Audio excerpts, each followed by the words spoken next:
Sentido económico. Fontana Lubricentro levanta la bandera de que mantener tu vehículo en condiciones sea un disfrute. Buscamos tu auto o si lo traes, tenés una sala de espera con todas las comodidades para vos y tus chicos. Fontana Lubricentro, Libertad y Neuquén, Oberá Misiones. Grupo IEB, empresa líder en el mercado financiero, brindando soluciones de financiamiento a individuos y empresas. IEB, agente de liquidación y compensación y agente de negociación integral, matrícula CNB 246. Transporte Goichik, servicio de media y larga distancia para cargas generales, paletizadas, bebidas y contenedores en todo el norte argentino y Buenos Aires. Casa Central, Corrientes 41, Leandro en Alem, Misiones. Sentido económico. Estamos empezando el episodio número 216 de Sentido Económico en este miércoles 25 de agosto de 26 de agosto de 2026.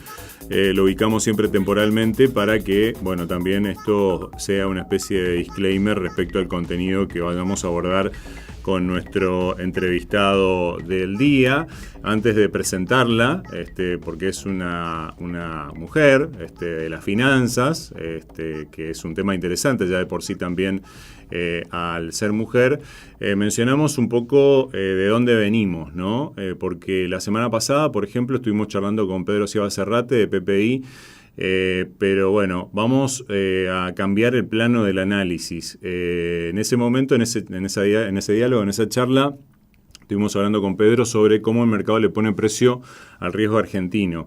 Y bueno, en el día de hoy un poco la pregunta es la vamos a cambiar un poco el orden. ¿Qué hace un inversor con esta información al construir una cartera? Va a haber una licitación importante también mañana, que le agrega un caso también útil, porque funciona un poco como un laboratorio en tiempo real, ¿no? En que el Tesoro va a ofrecer tasa fija, SER y dólar linked, y va a obligar también al mercado a revelar qué riesgo está dispuesto a asumir y qué cobertura prefiere. Y para abordar este tema la tenemos a Valentina Nacelo, licenciada en Administración y en Economía y Finanzas también. Así que bueno, Valentina, un gusto tenerte acá compartiendo este espacio con nosotros. ¿Cómo estás? Buenos días. Bueno, muchísimas gracias por la invitación. Un placer estar acá.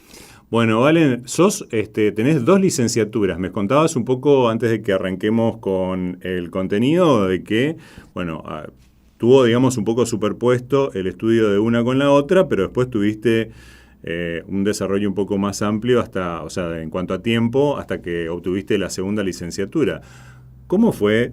Sos muy joven, que decidiste también seguir estos estudios, porque bueno, también la idea es un poco que la gente se entere de cómo tomaron sus decisiones acerca de por qué decidirse por economía, por finanzas, en el caso de nuestros entrevistados. Así que contanos un poco de tu historia personal. Bien.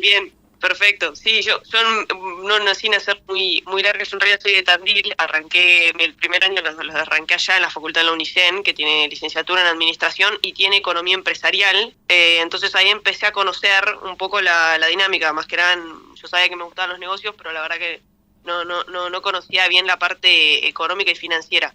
Y cuando arrancaron las materias me di cuenta de que iba por ahí, la verdad que me gustaba muchísimo. Después un poco la vida me llevó a querer venir a vivir a Buenos Aires, entonces en plena pandemia me vine para acá y ahí, bueno, arrancó todo, pero viene mucho por ese lado. Las mismas materias de la facu me llevaban a un desafío de querer aprender más. Entonces desde ahí fue que me incliné directamente a empezar a trabajar en el rubro y, bueno, a estudiar lo mayor posible vinculado al área. Y antes, en, digamos, la era anterior a esto que tiene que ver con tus estudios, ¿le comprabas vacas a tu papá? ¿Puede ser? Exactamente, sí. Arranqué trabajando con ellos allá en Tandil, es más, mismo también en pandemia seguía un poco en la dinámica familiar y un poco le decía a mi viejo, le digo, no sé qué hacer con lo que ahorro, no quiero comprar dólares y guardarlos, pero no conocía el mercado, entonces teniendo, te digo, 18, 19... Entonces ahí me empecé a volver loca buscando alternativas para invertirlo. Mirá vos, ¿eh? ¿Y cómo te fue? No, la verdad que muy bien. No es lo mismo ser socia de tu papá que tener tu propio campo, me parece, y tener que encargarte de vacunar a la vaca, darle de comer, que no se muera. Yo acá se me hizo muy sencillo porque prácticamente era accionista de él. Entonces, si alguna de las vacas fallecía, no era la mía. Entonces me salió muy bien. Ah, bueno. O sea, corrías bajo riesgo. Claro, era un win-win, por eso fue muy bueno. Bueno, excelente. Bien, hacíamos una pequeña intro, ¿no? La semana pasada analizábamos cómo volvió a aparecer un poco con bastante fuerza, el riesgo argentino en la evaluación de los activos. En aquel momento, bueno, analizábamos un poco también cómo era la cuestión, cómo venía el contexto internacional, cuánto era beta respecto de emergentes, cuánto era un componente propio, también político y electoral. Bueno, hoy vamos a bajar un poco la charla y la discusión a una decisión un poco más concreta. Tenemos pesos. ¿Qué hacemos con los pesos? Pero bueno, tal vez la pregunta esté mal formulada porque no es lo mismo el dinero que vamos a necesitar dentro de 30 días que el que podemos invertir durante 1 o 2 años, por ejemplo. Tampoco es igual querer preservar poder adquisitivo que cubrir un gasto futuro en dólares, por ejemplo, o asumir más riesgo buscando rendimiento. Así que hoy vamos a cambiar un poco el orden de las preguntas. Primero, ¿cuándo necesito el dinero? Segundo, de qué riesgo quiero protegerlo? Y recién, bueno, ¿cuánto me pagan por el riesgo que decido conservar? Así que, bueno, tenemos también un laboratorio esta semana con el tema de la licitación para probarla. Así que, bueno, justamente, vos planteabas, yo leía un posteo tuyo también en LinkedIn, de que una idea que parece sencilla cambia bastante la lógica. No todos los pesos tienen el mismo objetivo, lo que acabamos de decir. La primera decisión de inversión tendría que ser definir para qué y cuándo voy a necesitar la plata antes de mirar inclusive qué instrumento paga más.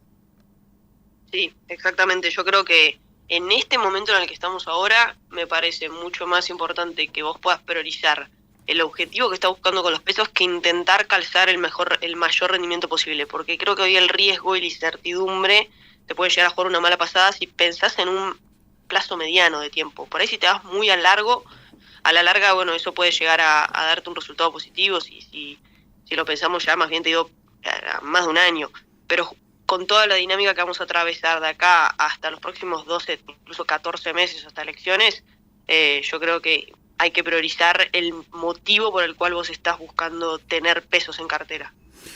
Sin que te ates a las cifras que yo voy a tirar, pero tiro un ejemplo como para que más o menos entendamos. Tengo 10 millones de pesos. 2 lo voy a necesitar dentro de 30 días. 3 dentro de 6 meses. Otros 3 a un gasto futuro en dólares. Y 2 puedo dejarlo invertidos 2 años, ponele. ¿Tengo 4 problemas distintos, aunque todos estén expresados en pesos? Sí, completamente.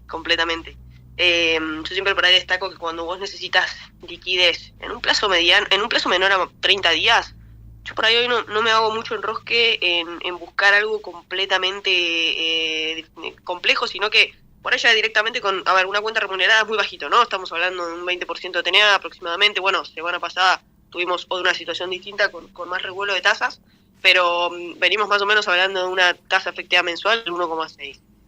A ver, si queremos pensar de acá más de 30 días, el escenario es distinto, pero si queremos jugar en el corto, vos me decís, mira, vale, 15 días voy a usar esto, listo, no hay mucho más que hacer. Lo prefiero priorizar que no tengas volatilidad en estos próximos 15 días. Ahora sí, si nos vamos un poquito más para adelante y ya empezamos a hablar, ya te digo por ahí 30 días, clavado a mí este último mes, me estuvo gustando un poco el Dual TTS 26, llegó a estar en un momento en un precio bastante atractivo. Sí, es distinto también cuando hablamos, hablando puro del retail, si hablamos por ahí en el que quiere comprar una letra, al que quiere comprar un dual, siempre por ahí hay que tener en cuenta el tema de la comisión, porque ahí te descuenta un poco. En un momento la TEM del TTS estaba 2.1 aproximadamente, versus por ahí una letra a un plazo similar, estábamos hablando de 1.8, entonces el spread era bastante interesante, pero al sacar una comisión por ahí te queda un poquito menos, pero más allá de eso, más allá de neto de comisiones, está siendo bastante atractivo. Esto te estoy hablando un poquito más de hoy que estamos 25 de agosto, te hablo ya por ahí 2 semanas atrás, ya hoy no lo considero. Claro, va cambiando dependiendo de cómo se presenta también cada situación. Ahora, el riesgo el error más frecuente es que se empieza mirando la tasa y después descubrir el riesgo que tenía el instrumento. Sí, a ver, también es como que uno está esperando ver cómo va respondiendo el mercado. Yo creo que, por ejemplo, ahora la licitación que tenemos esta semana va a ser crucial. ¿Por qué? Por una cuestión de que primero lo que pasó la semana pasada, de que se quiso rolear un poco el dólar link, para evitar también tener un poquito de presión, no tuvo tanta aceptación. Entonces, desde ahí por ahí, bueno, es ver qué está esperando el mercado, ¿no? Entonces, estamos esperando que por ahí dé un poquito más de premio en la parte de tasa fija, más bien ahora también que están licitando una tasa fija enero.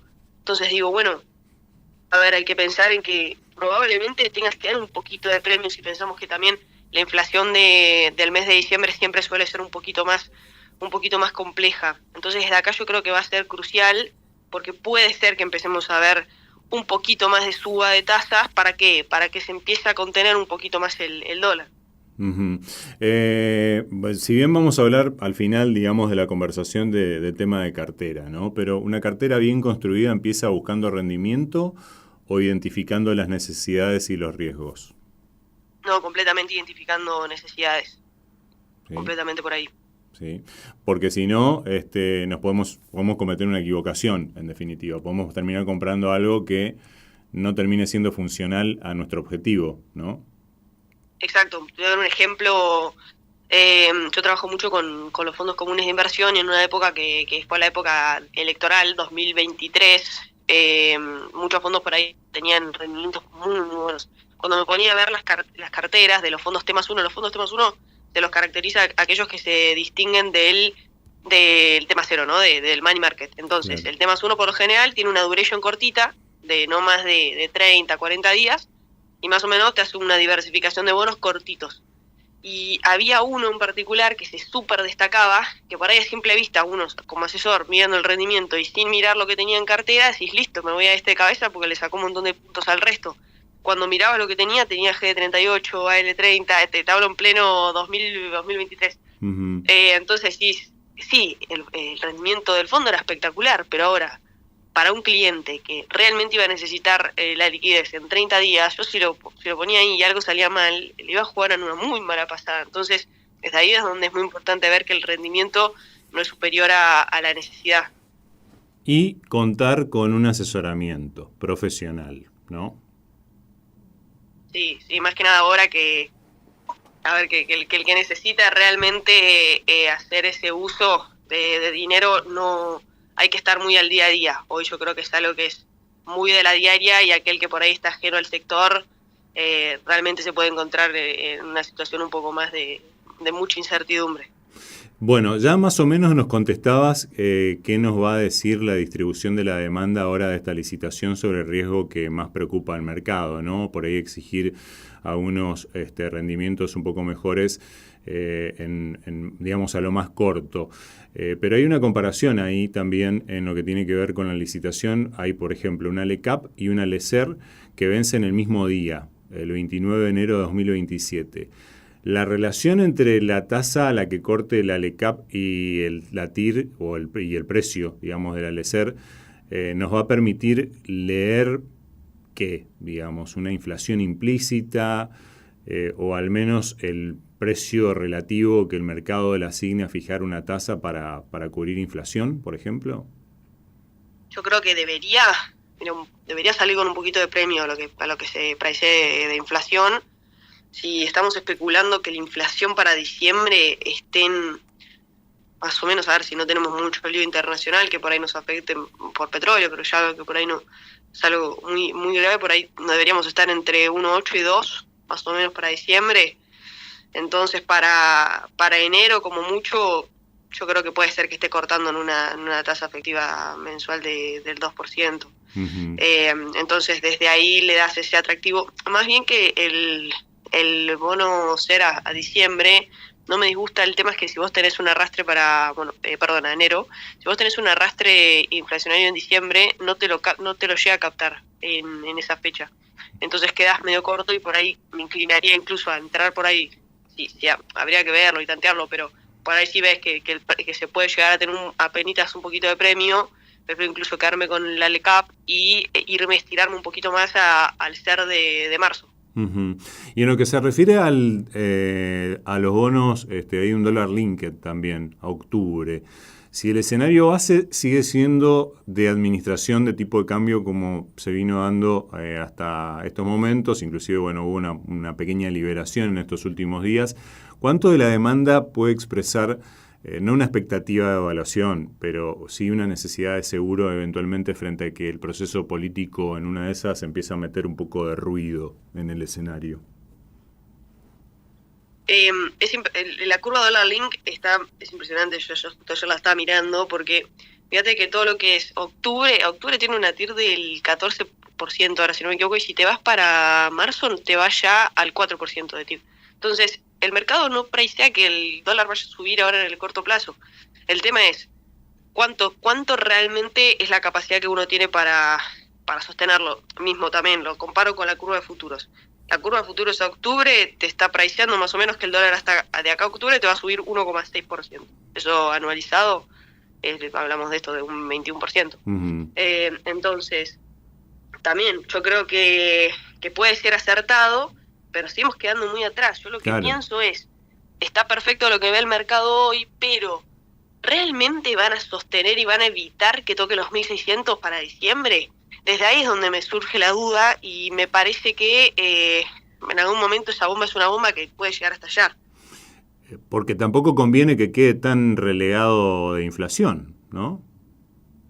Tal cual, es que, a ver, es un poco, viste, el trilema que he escuchado a muchos analistas mencionarlo también, que es esta idea de, bueno, ¿cómo jugamos entre inflación, dólar y actividad? Y la actividad también no nos viene acompañando, entonces desde ahí jugar también con un dólar que se te quede tan atrasado, yo creo que van a buscar el equilibrio, el mejor equilibrio para encarar el 2027 y que no estalle todo para el año que viene. No les conviene mucho que el dólar suba demasiado, que quede muy alto para fin de este año, porque el año que viene es donde tiene que pegar el mayor arrastre, pero arriba de 1.600 me parecería sano que terminemos. Entonces, dentro de eso, lo que pricea hoy un dólar link octubre no me parece tan irreal. Uh-huh. Aunque muy sobrio, por decirlo de alguna manera, ¿no? En cuanto a precio. ¿Qué mirarías primero cuando salga el resultado? ¿El rollover total, la tasa de corte o cómo se reparte la demanda entre nominal, ajuste por ser y dólar linked? Podemos tener un rollover alto y sin embargo tener una señal débil. Casi toda la demanda se concentra, por ejemplo, en instrumentos muy cortos o cubiertos. Sí, completamente me voy a fijar en eso, en dónde va la mayor demanda, porque si vos ves que la mayor parte va para la tasa fija, es porque realmente nadie está viendo no están preocupados por una devaluación. Porque si vos ves que el dólar puede estar por arriba de 1.650, que es lo que pricea el REM, para siempre estás arriba del 2%. Entonces, desde ahí que veo que hay mucha tranquilidad y cambiaría un poco el enfoque si es así. Totalmente. Bueno, yendo un poco a lo que decíamos también anteriormente de ir viendo, digamos, qué te paga el riesgo que cada uno está dispuesto a asumir en función de esa primera pregunta también ordenadora, que era, bueno, ¿para qué vas a utilizar la plata, no? Durante buena parte también del proceso de desinflación hubo una estrategia bastante clara, ¿no? Tasas altas, dólar contenido, carry. ¿Seguimos dentro del régimen o el mercado de pesos ya está mucho más selectivo según plazo y cobertura? Sí, a ver, la parte, o sea, yo creo que hay un cambio igual que se tiene que hacer en términos de la cantidad de pesos. A ver, como que yo creo que hubo una jugada que se arrancó a jugar a principio de año, que bueno, que fue cuando se cambian las bandas y las bandas se empiezan a mover en términos de la inflación, ¿no? Que eso prácticamente cuando en este tema de comprar mediante emisión, el juego principal era que eso también reactive la economía porque vos tenías que tener demanda genuina de pesos. Hoy vemos que esa demanda genuina de pesos no existe. Entonces, desde ahí en la medida que por ahí dejen de hacer ciertos juegos de pases de pesos y empecemos a estar un poquito más jodidos de liquidez, eso va a ir más de cara al dólar. Entonces, yo creo que el mercado, tarde o temprano, termina yéndose para buscar cobertura en dólares. Y esto te digo, más allá de que la situación esté bastante más prolija que épocas anteriores, más allá de que por ahí la que más fresca tengo, también por esto de que la única que me tocó vivir por ahora fue 2023, pero Más allá de eso, siento que hay un cambio, una diferencia. Podemos estar con un poquito más equilibrados que otras veces, pero seguimos siendo Argentina y el riesgo político creo que sigue siendo mayor. Totalmente. Entonces, nada, va a llevar a que la dolarización de carteras sea inminente. Bien. La curva CER está mostrando también un salto cuando extendemos la duration, digamos. La TX26 está en más 4,45. Varios 2027 entre aproximadamente más 5 y más 8,35. Y 2028 entre 9,3 y 9,7. ¿Qué está cobrando el mercado ahí? ¿Tiempo, política, refinanciamiento, todo junto? ¿Cómo lo ves? Sí, es puro político. Lo que estoy viendo es que el mercado no va a tener mucho problema para pagar los pesos, independientemente independientemente de quién gane. Si gana una oposición, eso obviamente va a llevar a que los precios caigan por una cuestión de que alguien es pro mercado o no. Entonces siempre va a llevar a tener una corrección desde ese lado. Ahora, por ahí un reperfilamiento, yo creo que ese perfil, eso está muy alejado, y si el mercado en algún momento llega a aparecer un riesgo de ese estilo, las tasas para mí, muy por arriba de 2 dígitos, deberíamos empezar a verlas, pero lo único que por ahí yo creo que va a pasar ahora entre las tasas es estos movimientos que vimos la semana pasada, de que por ahí te baja un poquito de precio cuando se ve más tensionada la curva en pesos y la tasa, y por ahí liberen un poquito la tasa como para aflojar un poco la demanda en dólares. Entonces desde ahí es que veamos un poquito de subas y bajas, pero mientras por ahí no se price un riesgo tan alto con un gobierno opositor, no debería tener una bajada de precio muy extravagante. Fíjate que por ahí las diferencias, el spread que hay tampoco es tan alto. Sí, hubo varios ejercicios que hicieron algunos especialistas en los últimos días, ¿no?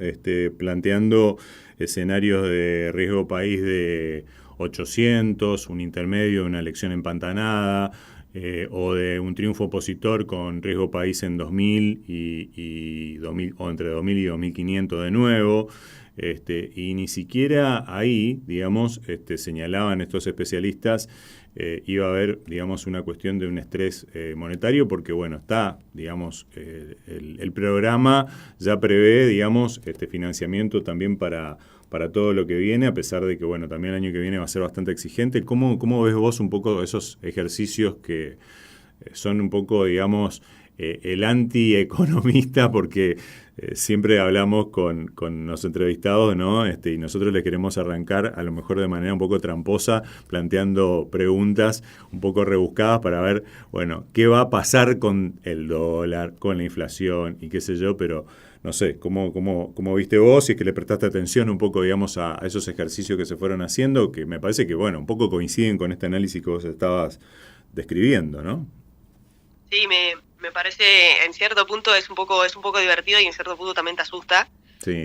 Pero sí, más o menos lo que veo es que el riesgo país de hoy, que lo tenemos ahora un poquito más arriba, también nos afecta un poco la parte internacional. Entonces desde ahí tampoco tenemos que súper asustarnos, también con ciertas bajas de los bonos en dólares, pero con un riesgo país hoy de 500, yo empezaría por ahí a ver que el mercado se está asustando si lo empezamos a ver ya en 600, en 700. Entonces desde ahí, si atravesamos 2027 con un riesgo país de cerados, porque puede ser que después de octubre sí se pueda pegar un salto por arriba de 1000, que eso sería algo bastante terrible.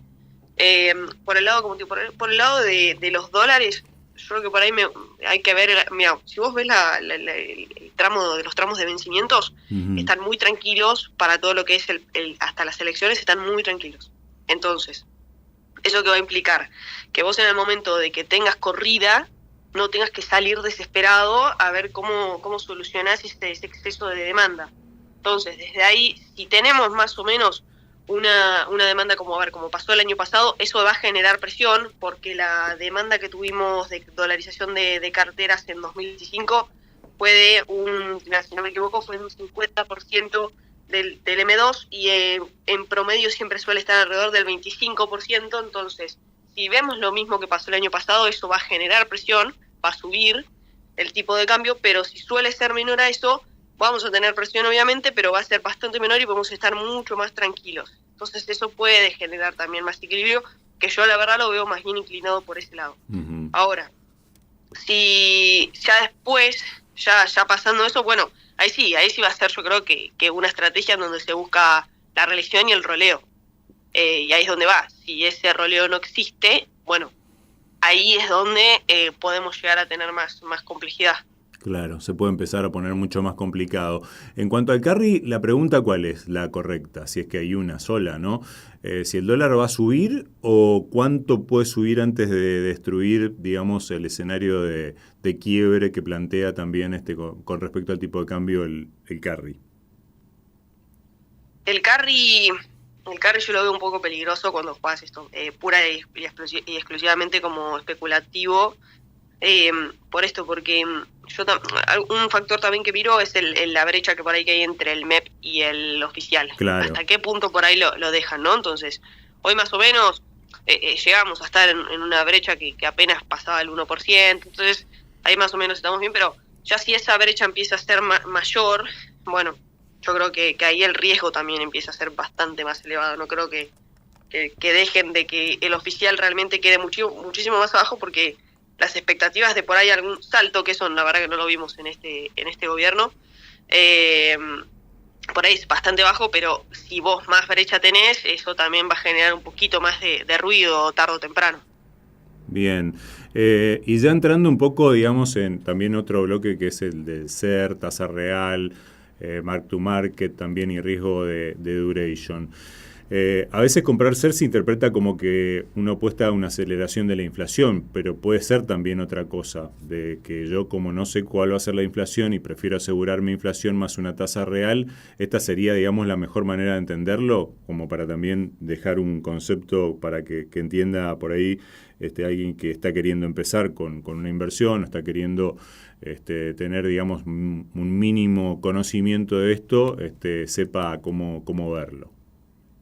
Sí, yo creo que la curva SER, bueno, por un lado sí, obviamente tenés pura cobertura de inflación, pero hay algo que también lo he aprendido mucho de Gustavo Lucioni, que hoy en día es mi socio manejando un fondo común de inversión, es ver también el valor que te da la curva SER. Entonces, desde acá, Argentina siempre fue un país inflacionario. Entonces, hoy estamos hablando de un 33% interanual, y sobre eso ahí tenemos por ahí con un 8% adicional de interés. Entonces, desde ahí, yo creo que más allá de que te cubran de inflación, tenés un valor adicional para agarrar, que no es para cualquiera, por una cuestión de que no es entrar a cualquier bono porque sí, sino claro, es entender por ahí a qué precio, en qué momento. Por ahí esto es importante de por ejemplo, si vos ves que puede ser que siempre por ahí un periodo un poco más complejo a nivel precios es por ahí diciembre, enero. Entonces decimos, bueno, en ese periodo por ahí hay un poquito más de inflación.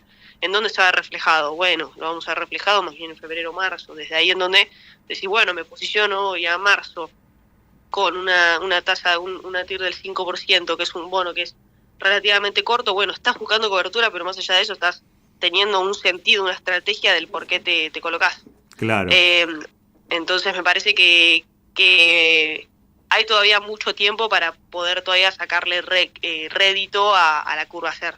Bien, aprovechamos que lo mencionaste y le mandamos un saludo muy grande a Gus Lucioni, a quien solemos tener consultándolo sobre distintas cosas y varias veces también en este espacio.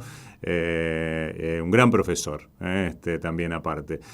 Tuve la fortuna de hacer algún curso con él también, así que aprovechamos y le mandamos un saludo. De paso, pero bueno, aprovecho y te pregunto sobre el fondo, que es un multiestrategia, ¿no? El que están haciendo con él. Exactamente, sí. El fondo se llama AdCap Gestión Estratégica 3, en donde buscamos esto, ¿no? Que a ver, sí podamos adaptarnos a todos los escenarios a los cuales estamos atravesando, pero también en este momento más bien priorizando cobertura, priorizando que el inversor esté seguro y que por ahí yo creo que van a haber momentos ideales para buscar tener el rendimiento número uno del mercado, que es obviamente lo que busca cualquier estratega de un fondo común de inversión, y que eso es mi sueño ideal.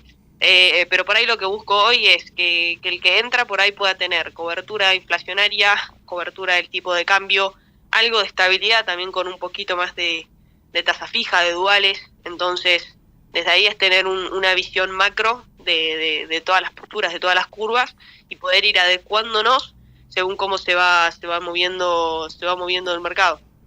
Bien, así que bueno, estamos charlando con Valentina Nacelo, licenciada en Administración, también en Economía y Finanzas, idónea CNB, colega del amigo Gus también, en lo que tiene que ver con el manejo de este fondo que nos mencionabas. Yo te lo voy a plantear, digamos, como una cuestión bastante más artesanal. Supongamos de que yo compré, esto es real en realidad, o sea, yo estoy diciendo supongamos que, no, yo no estoy suponiendo porque esto lo hice. Compré un bono SER más 8% porque consideré que era una muy buena tasa en ese momento real. Pero después el mercado empezó a exigir SER más 10%. Mi bono baja, pero mi tesis sobre cobrar 8 puntos reales sigue. Este es un buen ejemplo para explicar duration, por ejemplo. Sí, ahí en realidad tenés que ver qué tan largo es el bono. Si vos te compraste un ICP o un TX31 al 8, de base vas a tener muchísima volatilidad. Entonces, por ahí lo que puedes hacer, si lo estás comprando como estrategia de inversión, sí, no como cobertura en sí, es que vayas armando posición de a poquito. Entonces, hoy me parece que es una tasa bastante interesante, pero veo que de acá al año que viene probablemente puedas verlas en 2 dígitos. Es más, semana pasada creo que llegaron a tocar el 10%. Entonces, sobre esa idea, yo por ahí probaría con algo un poquito más corto, y a medida por ahí que vas viendo un poco alguna corrección, bueno, empezás a probar con un tramo más largo. Pero siempre que estés a largo de manera individual con un bono que ajusta por inflación, tiene que ser pura y exclusivamente porque lo estás buscando como estrategia de inversión a largo, como inversor. No como, pues lo he visto que por ahí me preguntan y me dicen, Valen, yo necesito cobrar, tengo que pagar un alquiler todos los meses que me ajuste por inflación, entonces compré TX28. Sí. Digo, mirá, el problema que tenés ahí es que si vos necesitas pagar el mes que viene y el mes que viene el bono bajó, eso a corto plazo te afecta. Claro. Entonces es muy importante entender la duration, es decir, el plazo de tiempo en el que vos necesitas tu capital y a poder ajustar los vencimientos de los bonos acorde a eso. Claro. Sería la diferencia entre tradear el bono eventualmente y bueno, la decisión, como decís vos, de ir construyendo una cartera y que yo digo, bueno, compro el bono hasta que llegue al vencimiento. Eventualmente, en ese segundo caso, ¿cuánto me debería preocupar la caída del precio en la pantalla y cuánto debería concentrarme en la TIR real con la que entré? Ponele. No, yo creo que si compraste el bono es porque lo conoces, no compraste al azar. Por eso digo, es importantísimo entender el porqué de todo. Claro. Entonces, de ahí si bajó, no tenés por qué preocuparte. En todo caso, es lo mismo por ahí que veo cuando compro un activo de renta variable, que lo hablo con los clientes, y es, si estamos comprando Microsoft a 410 y bajó a 390, no hay que asustarse, la empresa me sigue gustando y me sigue gustando más. Ahora me gusta más que va el 390 y así sucesivamente. Entonces, con los bonos es lo mismo que el riesgo soberano. Si aquel cliente que es agresivo y que compra bonos par dólar, apenas, me pasó hace poquito, apenas bajó un poquito el bono, valen, vendo. Digo, vamos a ponernos sobre los pies sobre el piso y pensar, ¿por qué compraste? ¿Qué te gustó? Yo ya te había dicho que por ahí que como ya habíamos tenido una conversación en donde se sabía que esto era riesgoso y me dijiste, no, esto me gusta, me lo quiero quedar. Bueno, si te gustó en este momento que estábamos a riesgo país 400, bueno, ahora en 500 te tiene que seguir gustando. Entonces es esto, es entender el por qué. Me parece que eso es lo más importante del mercado. Claro, la primera pregunta, el por qué y el para qué. O sea, porque en todo caso, digo, la estrategia de ir comprando y vendiendo bonos en el marco de ponerle un fondo, como ustedes seguramente lo hacen, lo vas manejando con la lógica de ir teniendo, digamos, como decís vos, el máximo rendimiento. Otra cosa es el minorista que compra un bono, como decís vos, a lo mejor porque, no sé, no está suficientemente informado, o porque le gusta en ese momento, o porque escuchó una noticia que dice que tal bono te da tal rendimiento y eso le puede llegar a servir para estar cubierto frente a un gasto, pero después te encontrás con otros problemas, ¿no? Así que bueno. Sí, exacto. Siempre eso es lo más importante, que hay una gran diferencia entre una estrategia que vos armás como estratega de un fondo común de inversión, que acá vamos a, por ahí esto, no solo el retail, sino a las empresas, a que uno tenga cobertura. Claro. Y esta idea, viste que por ahí en la industria de fondos, vos por ahí tenés que diversificar sobre un mismo capital. Tenés un capital y tenés que mandar parte a tasa fija, parte a SER, parte a dólar link. Entonces no hay muchas ofertas en donde la duration sea corta y que tengas distintas alternativas cubiertas en distintos activos. Entonces va un poco desde ahí la oferta, en donde es una estrategia mixeada, que bueno, esto va a ser muy distinto a un inversor que busca rentabilidad a largo plazo. Claro, y ahí se mezcla un poco todo, ¿no? Cambio de régimen, refinanciamiento, el riesgo de crédito, ¿no? Además de la duración del bono, en definitiva, ¿no? Exacto.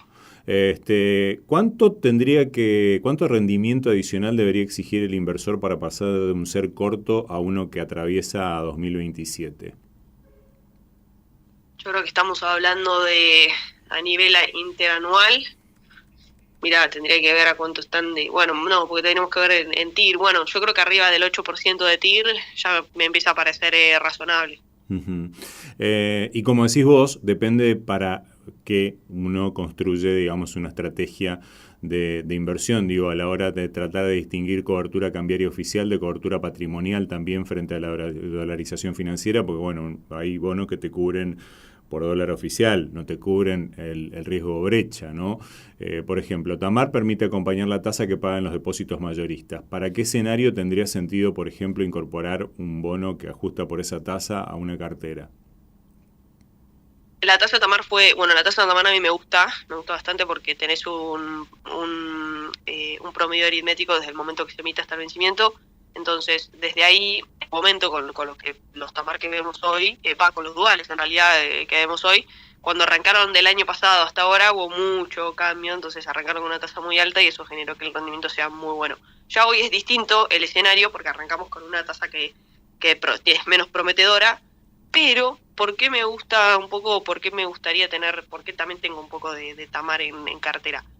Porque si en algún momento tienen que llevar a cabo el ejercicio que hicieron el año pasado, en donde tenés una corrida muy alta y no te queda otra que empezar a jugar con suba de tasas para frenar un poco la dolarización, el primer instrumento que va a subir es la tasa Tamar. Entonces, desde ahí es donde lo elijo, no a cierto punto de decir no una cartera 100% expuesta, pero sí tener un porcentaje que te permita estar dentro de ese escenario si eso ocurre. Porque fíjate también que todas las emisiones Tamar o Dual Tamar están por arriba del 2027, o sea, ya para 2028. Entonces, 2028, 2029, 2030. Entonces, desde ahí si vos tenés volatilidad en el corto plazo, el gobierno se lava un poco las manos y es como, si hay volatilidad en 2027, eso no me va a tocar pagar, sino que va a ser más adelante. Totalmente. Bueno, ya más o menos dejabas planteado anteriormente, ¿no?, de que el escenario central no implica necesariamente una evaluación discreta, sino que se vaya apreciando en función de, las previsiones y, también de las previsiones que hacen también las propias proyecciones de los bonos, ¿no? En este caso, el dólar linked es una apuesta a eso, a una evaluación, o se puede entender mejor, digamos, como un seguro frente a que el riesgo electoral se modifique el escenario cambiario esperado. Y acá te introduzco, digamos, una subpregunta, ¿no? Porque no es lo mismo la situación de una pyme que sabe que dentro de 6 meses va a tener que pagar una importación, en donde obviamente es evidente la necesidad, pero para un inversor que no tiene, digamos, ese pasivo dolarizado, ¿hasta en qué medida, digamos, también tiene sentido pagar por esa cobertura? Mirá, acá podemos entrar en un debate. Porque por un lado, si sos empresa vas a necesitar cobertura dólar link sí o sí. Ahora, si sos persona, por ahí me inclino más a que tengas más cobertura hard dólar entrando al año que viene. Pero acá que va a ser muy importante, porque la curva dólar link es espectacular, sí, te cubre, te da 3.500, ¿no? O sea, si hay brecha no lo vamos a ver. Claro. Pero es importante entender el momento en el que entras del dólar link. Porque, a ver, si entras hoy, no hay problema, estás entrando un dólar relativamente barato. Pero el año que viene, la presión que van a haber sobre estos dólares, yo creo que vamos a ver algo completamente distinto. Me parece, mira, en 2023, lo que era lo fantástico del mercado eran los dólar link corporativos. ¿Por qué? Porque el soberano estaba completamente caro.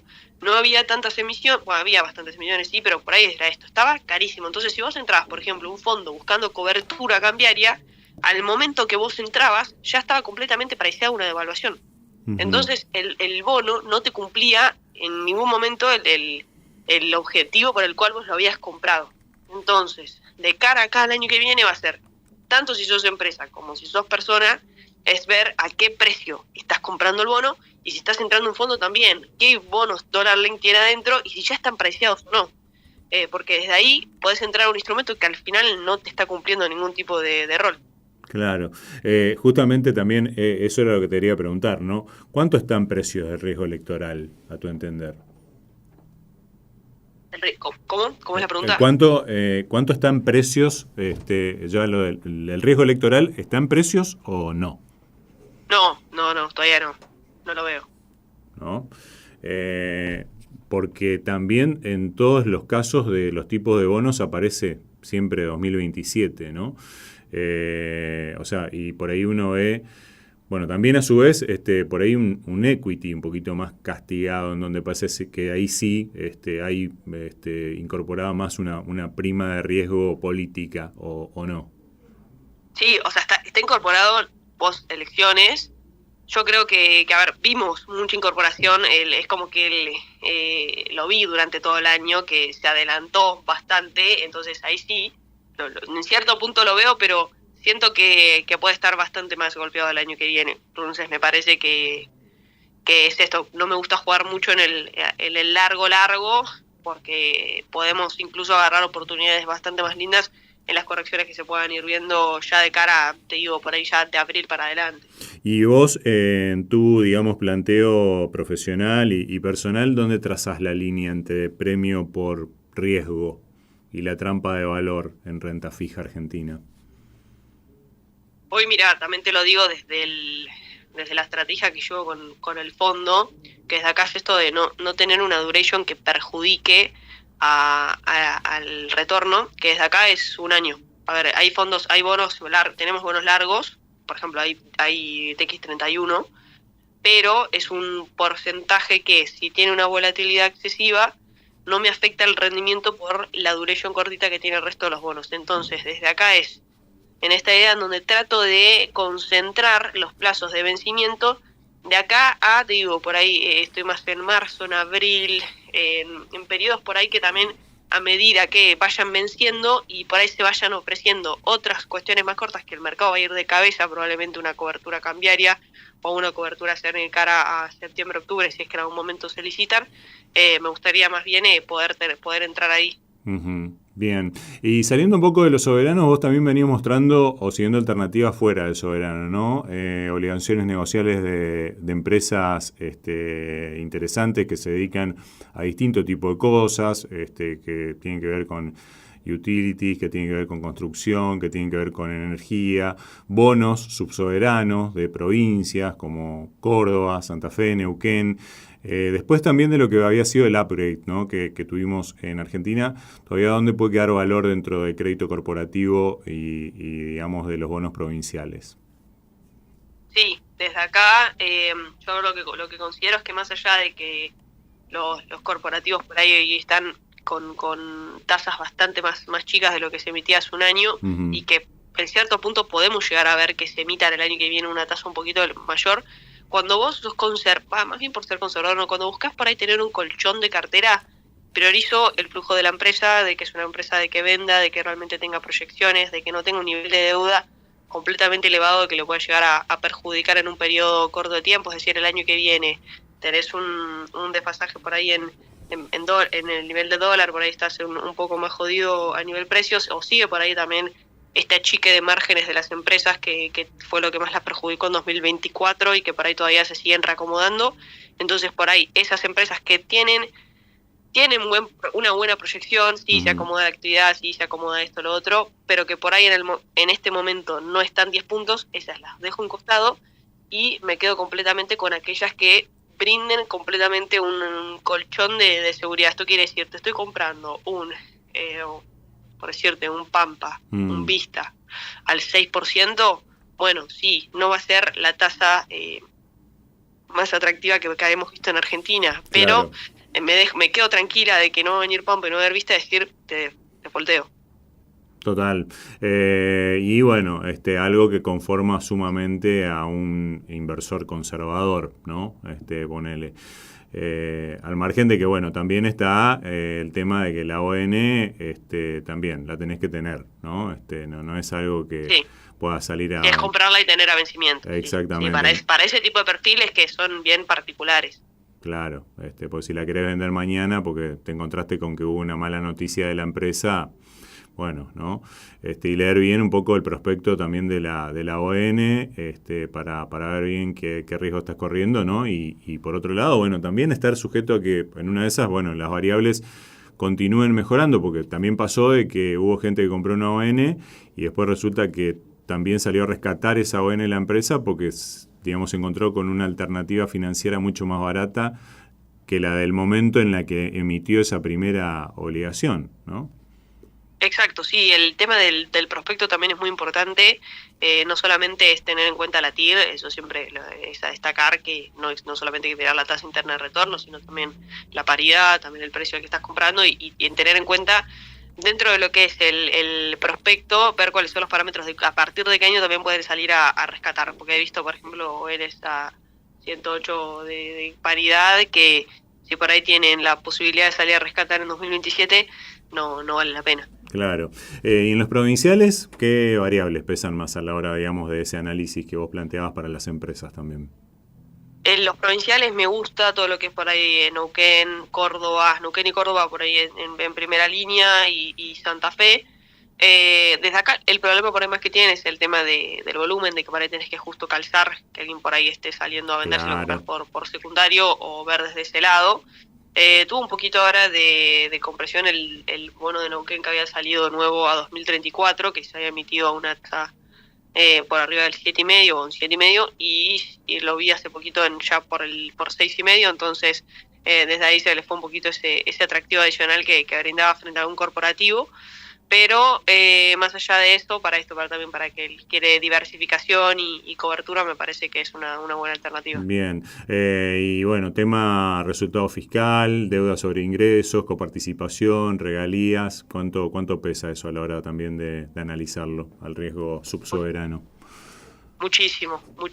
Desde ahí, mira, ahora la verdad que hace ya unos meses que no he mirado cómo vienen las provincias, lo tengo pendiente la verdad, Uh-huh. pero sí he estado un tiempo en el que analicé mucho los bonos provinciales y desde ahí me encontré con, bueno, en el momento también que había estado La Rioja muy complicada y, Claro. y desde ahí es donde vi la gran diferencia que hay entre, por ejemplo, Córdoba y Neuquén, que desde ahí estamos muchísimo más cómodas y que en caso de tener un escenario bastante complejo de cara al 2027 son las que mejor paradas también te pueden llegar a salir.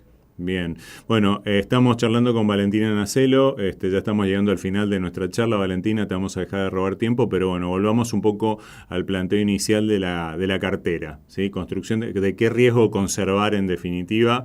Tengo esos 10 millones, una parte la necesito ahora a corto plazo, 30, 45 días, otra la quiero proteger de inflación, otra asociada a un gasto futuro en dólares, una última parte la puedo invertir durante bastante más tiempo. ¿Cómo lo pensás vos? Digamos, esto es como distintas subcarteras dentro de una misma cartera. Diversificar significa tener 10 bonos u ON distintos o estar expuesto a riesgos diferentes. Bien, de base, por ahí ya si me decís que el primer retiro lo haces posterior, te digo, no sé si 45, pero si te extendés un poquito más, unos 55, 60, el fondo DADCAP Gestión Estratégica 3 me parece que es una buena alternativa, por esto de que tenemos cobertura mixeada y puedes agarrar parte de la suba del dólar, parte de la cobertura inflacionaria, algo también más cortito que te permita tener la capacidad de poder rescatar en un periodo no tan largo de tiempo, es decir, después de 2 meses, Uh-huh. habiendo captado flujo. Ahora, por ahí, si me voy a cuestiones más bien individuales, para algo que es 45 días clavados, buscaría alguna alternativa. A ver, por ahí me miraría específicamente hoy el tramo de algún dual, bueno, no, dual ya me tengo que ir a diciembre, pero si no me miraría por ahí lo que es el ECAP, y desde ahí ver si puedo calzar algo que te pueda brindar por lo menos un 1,9, un 2 mensual, entonces desde ahí también aseguramos sin por ahí demasiada volatilidad. Yendo por ahí a algo SER, desde acá es donde más prefiero tener algo en un fondo, porque por ahí no sé si me arriesgo a estar únicamente vinculada, únicamente atada a un solo bono, Uh-huh. esto pensando en un capital en particular, y si no, por ahí pensando sí o sí en alguno individual, me sigo quedando con el de abril o el de marzo del año que viene, Y ya por ahí, para aquello que puedas tener a 2 años, que había una partecita que si no me equivoco iba para ahí, de ahí, de cara me voy para CDR, ya hablando puramente de tener cobertura directa de mercado internacional, con alguna empresa que tenga un buen potencial de crecimiento, que en este caso te puedo decir, me gusta Meta, habría que ver Nvidia cómo salen los balances, pero si quieres ser más defensivo, me gusta Pepsi, McDonald's. Mira, bien. Meta, a pesar de los juicios que está teniendo, ¿no crees que...? Sí, a pesar del juicio, la verdad que, a ver, no es para ir con un porcentaje de cartera extremadamente elevado, más bien considerando el riesgo, pero pensando en un perfil más moderado agresivo, me sigue pareciendo una empresa espectacular, y por la evaluación también que tiene hoy, independientemente de los juicios, si lo pienso acá 2 años, me parece que hay un buen tramo para agarrar. Y Merval a lo seguro, Oil and Gas, ¿no? Sí, Pampa, de cabeza, hoy Pampa. Bien, bueno. Para la persona que nos termina de escuchar, Valentina, ya para redondear, y mañana su cuenta de inversiones, o a lo mejor ya la tiene abierta, pero todavía no tomó la decisión de decir, bueno, hago esto, hago lo otro. ¿Cuáles son las preguntas sí o sí obligatorias que se tendría que hacer antes de tocar el botón comprar? Bueno, primero es un ahorro, es un activo que estoy buscando. Primero lo primero que pregunto yo es, ¿para cuándo necesitas el capital? No, esto son ahorros, es inversión a largo plazo. Bueno, listo, perfecto. Pues obviamente entender tu perfil. Es un perfil que cualquier baja de precio por ahí te puede generar un revuelo impresionante a nivel mental. Bueno, desde ahí hay instrumentos más bien conservadores y no tan largos. Entonces, primero tenés que saber qué perfil sos y para cuándo necesitas ese capital. Si lo necesitas para largo, la decisión va a ser una, y si lo necesitas en el corto, la decisión va a ser completamente distinta. ¿Y en qué moneda? Si la vas a necesitar en pesos o en dólares. Bien. Esas preguntas fundamentalmente, así que bueno, ¿y cuánto me pagan también por ese riesgo, no? Exacto, sí, bueno, pues es bastante amplio, entonces sí. Ya después de ahí con que a mí me respondan eso, bueno, desde ahí se arranca después a armar otra serie de preguntas ya para ir decidiendo cómo conformaría la cartera final. Afinar el análisis. Valentina, bueno, ¿alguna cosa que hayas visto así interesante que por ahí no esté en el radar de la mayoría de la gente en el mercado y que digas, estoy siguiendo esto, me gusta? ¿Alguna perlita? Mira, la verdad que en todo lo que es renta variable en general, soy bastante de ir a lo seguro. No suelo por ahí mirar empresas de nicho o alguna empresa que esté como por ser la perlita y esté por subir, más que nada por esto de que fue tanta la volatilidad que atravesamos este año que la realidad es que me quedo muchísimo más tranquila buscando empresas que conozco, empresas que ya están capitalizadas en el mercado, que funcionan, que crecen, que en todo caso se vieron golpeadas ahora porque por CAPEX, por la guerra, por la situación económica de Estados Unidos, por etcétera, etcétera. Entonces desde ahí digo, bueno, ¿cuál de estas por ahí está barata? Y ya sé que si el inversor entra puede tener volatilidad, sí, pero a la larga no es una empresa que vaya a desaparecer. Bien, fundamental, así que para no errarle, como quien dice, ¿no? Para estar relativamente tranquilo. Valentina Nacelo, te agradecemos un montón que hayas participado de este espacio con nosotros. Fue muy agradable escucharte y charlar con vos. Y bueno, ojalá te hayas sentido cómoda y quién sabe, más adelante te tengamos nuevamente. Sí, muchísimas gracias. La verdad que estoy muy contenta de haber participado. Bueno, muchas gracias por haberlo hecho. Hasta una próxima oportunidad. Dale, chau. Chau. Valentina Nacelo es licenciada en Economía, también en Mercados y en Finanzas, y estuvo compartiendo este momento con nosotros, analizando más que nada todo lo que tiene que ver con la inversión en pesos, fundamentalmente, lo que no implica de que puedas tener cobertura en otras monedas, como ya quedó bien explicado también durante la charla y lo venimos comentando en distintas oportunidades.